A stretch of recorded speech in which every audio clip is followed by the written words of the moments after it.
तो दोस्तों देर से ही सही लेकिन फाइनली मैंने बुनबुंजर्स का सेकंड हाफ देख लिया है, जहाँ पर हमें ऑरेंज रेंजर के एलियन होने से लेकर ब्लू रेंजर के धोखा देने तक और पुराने रेंजर्स के कैमियोज से लेकर बुंदोरियो के मरने तक बहुत कुछ देखने को मिला। तो बिना ज़्यादा टाइम वेस्ट किए हर चीज़ के बारे में डिटेल में बात करेंगे। चलिए शुरू करते हैं।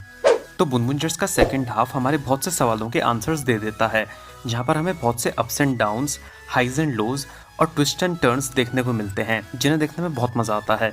और कहना पड़ेगा कि इनकी कॉस्ट्यूम्स और शुरुआत के कुछ एपिसोड्स देखकर मुझे उम्मीद नहीं थी कि इस शो की स्टोरी इतनी ज़्यादा यूनिक और इंगेजिंग होगी। वैसे दोस्तों तोकुसात्सु के शोज़ और जापानीज एनीमे देखने में मज़ा तो बहुत आता है, पर क्या आपको नहीं लगता कि शो को देखते वक्त जब हमें साथ साथ सबटाइटल्स पर भी ध्यान देना पड़ता है तो इसकी वजह से एक्सपीरियंस थोड़ा बहुत ख़राब हो जाता है? अगर आपका जवाब हाँ है तो आपकी इस प्रॉब्लम को कुछ हद तक सॉल्व करने में मदद कर सकते हैं हमारे इस वीडियो के स्पॉन्सर निहोंगो नेक्सस। दोस्तों निहोंगो नेक्सस एक ऑनलाइन जापानीज लैंग्वेज इंस्टीट्यूट है जो आपको बहुत ही अफोर्डेबल प्राइसेस पे कुछ ही महीनों में जापानीज लैंग्वेज सिखा सकता है। आपको बस डिस्क्रिप्शन में दिए गए लिंक पर क्लिक करके निहोंगो नेक्सस के इंस्टाग्राम पेज पर जाना है, जहाँ पर आप निहोंगो नेक्सस के मेंटोर्स से वन-ऑन-वन चैट कर सकते हैं और एक free online demo class book कर सकते हैं। अगर डेमो पसंद आया तो ही आप कोर्स में इनरोल कीजिए, और अगर आप मेंटोर्स को बताएंगे कि आप थ्रिल स्टेशन की ऑडियंस हो तो आपको 20% डिस्काउंट भी मिलेगा। तो देर मत करो, अभी इसी वक्त डिस्क्रिप्शन में दिए गए लिंक पर जाओ और जापानीज लैंग्वेज सीख कर अपने फेवरेट जापानीज शोज को एंजॉय करो। अब अपने टॉपिक पर वापस आते हैं।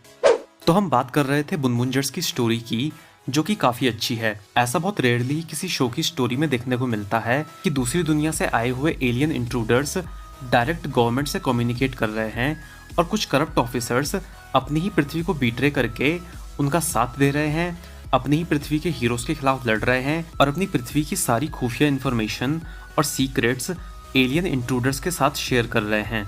इसके अलावा हमें शो के अंदर कुछ बहुत ही मज़ेदार ट्विस्ट भी देखने को मिले, जहाँ पर हमें पता चला कि ऑरेंज रेंजर एक एलियन है जो कि बुरेकी नाम के प्लैनेट से आया है, जिस पर काफ़ी साल पहले हाशिरियंस ने हमला किया था और उसके फादर को कैप्चर कर लिया था। इसके अलावा हमें ये भी पता चलता है कि बुंदोरियो एक हाशिरियन है, जो कि मेरे ख्याल से कुछ हद तक एक्सपेक्टेड भी था, क्योंकि बुंदोरियो काफ़ी हद तक एलियंस जैसा ही दिखता है। मतलब देखो इसे देखकर साफ पता चलता है कि ये कोल्हापुर की किसी गली में तो पैदा नहीं हुआ होगा। तो मुझे ये समझ नहीं आया कि हमारे हीरोज बुंदोरियो के हाशिरियन होने की बात जानकर इतने हैरान क्यों थे। इसके अलावा हमने ये भी देखा कि शाशिरो धोखा दे देता है, जहाँ हमें बाद में जाकर पता चलता है कि ये रेंजर्स का ही प्लान था, लेकिन ये पूरा आर्क काफी लंबे समय तक चला, जिस वजह से एक वक्त के बाद तो यकीन होने लग गया था कि हाँ शायद ब्लू रेंजर ने धोखा दिया है। तो कुल मिलाकर शो के अंदर काफी सारे ट्विस्ट थे, और सबसे ज़्यादा खुशी तो मुझे तब हुई जब हमने ब्लू रेंजर को टक्सीडो के अलावा फाइनली कुछ और पहने हुए देखा। इसके अलावा अगर एक्शन की बात करें तो इस शो के एक्शन सीक्वेंसेस तोकुसात्सु के स्टैंडर्ड्स के हिसाब से काफ़ी अच्छे थे, जहाँ पर हमें कुछ बहुत ही अच्छी जॉर्ड फाइट्स देखने को मिली। इसके अलावा शो के अंदर हमें कुछ इंटेंस मोमेंट्स भी देखने को मिले। फिर चाहे बात करें एपिसोड 35 के रेंजर्स के ब्यूंडी को रेस्क्यू करने वाले सीन की, या फिर साइबू शिरापे के जॉर्ड ड्राइव करने वाले सीन की, या फिर बात करें स्पेंडर के द्वारा बुंडोरियो के मारे जाने वाली सीन की, ये सभी सीन्स बहुत ही ज़्यादा इम्पैक्टफुल लगते हैं। और एपिसोड नंबर 37 तो बिल्कुल किसी मूवी की तरह फील होता है, जहाँ पर हमें साशिरो का बहुत ही अच्छा हैंड टू हैंड कॉम्बैट देखने को मिलता है, और देखने में ये पूरा एपिसोड किसी स्पाई थ्रिलर एक्शन मूवी जैसा लगता है। इसके अलावा हमें ब्लू गोकाइगर और ऑरेंज टोक्यूगर का कैमियो भी देखने को मिलता है, तो वो देखने में भी काफी मजा आया। इसके अलावा शो के अंदर इमोशंस को भी काफी अच्छे से दिखाया गया है।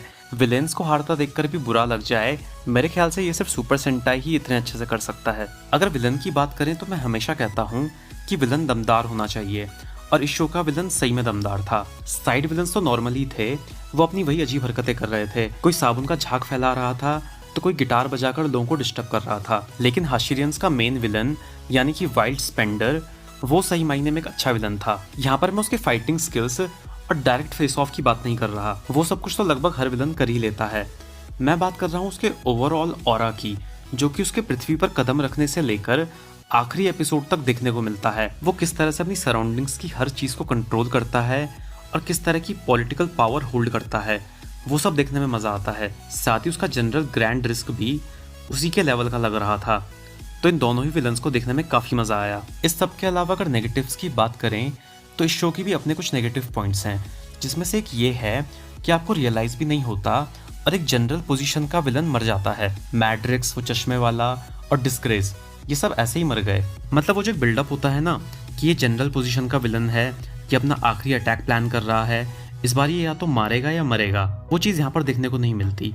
कहानी आगे बढ़ रही होती है और देखते ही देखते जनरल पोजीशन का विलन मर जाता है। आपको एपिसोड की स्टार्टिंग में ऐसा लगेगा ही नहीं कि आज के एपिसोड में ये कैरेक्टर मर जाएगा। ये कोई बहुत बड़ा नेगेटिव पॉइंट नहीं है, बस मैंने नोटिस किया तो बता दिया। इसके अलावा बुनबुंजर्स का पावर अप जैकेट्स पहनने से होता है। ये चीज़ मुझे थोड़ी सी अजीब सी लगी। हो सकता है कि बांदाई अब टॉयज के साथ साथ कपड़ों के मार्केट में भी कदम रखना चाहता हो, इसीलिए उन्होंने बुनबुंजर्स को कोई आर्मर देने की बजाय ये जैकेट्स दे दी ताकि वो जैकेट्स बेचकर पैसे कमा सकें। अंत में वही हुआ जो होना था, हमारे हीरोज जीत गए, हाशिरियंस हार गए और हमारे हीरोज आखिरकार बिग बैंग ग्रैंड प्रिक्स में पहुंच गए। लेकिन यहाँ पर इस शो की एंडिंग मुझे थोड़ी सी रस्ट फील हुई, क्योंकि हमारे हीरोज बीबीजी में पहुंच तो गए हैं, लेकिन वहां जाकर वो क्या करेंगे, या फिर ये सब कैसे गैम्बा के फादर को प्रिजन से आजाद कराएंगे और कैसे इंटरगैलेक्टिक पुलिस फोर्स को रिस्टोर करेंगे, ये सब शो में नहीं दिखाया गया। हो सकता है कि ये सब कहानियां आगे आने वाली मूवीज में दिखाने के लिए बचाकर रखी गई हों, लेकिन ये सिर्फ एक पॉसिबिलिटी है, कोई गारंटी नहीं। तो कुल मिलाकर बुनबुंजर्स एक बहुत ही अच्छा शो था, जिसकी स्टोरी के अंदर हमें बहुत से ट्विस्ट एंड टर्न्स देखने को मिले, जिन्हें देखने में काफी मजा आया। लेकिन फिर भी ये शो कहीं कहीं पर थोड़ा बोरिंग फील होता है। रीजन है शो की स्टोरी को वही पुराने कॉन्सेप्ट को फॉलो करते हुए 50 एपिसोड्स तक खींचना। कहानी के अंदर मटेरियल है, लेकिन अगर इसी स्टोरी को 8 से 10 लॉन्ग एपिसोड्स की सीरीज में पैक किया जाता तो शो और भी ज़्यादा इंगेजिंग हो सकता था।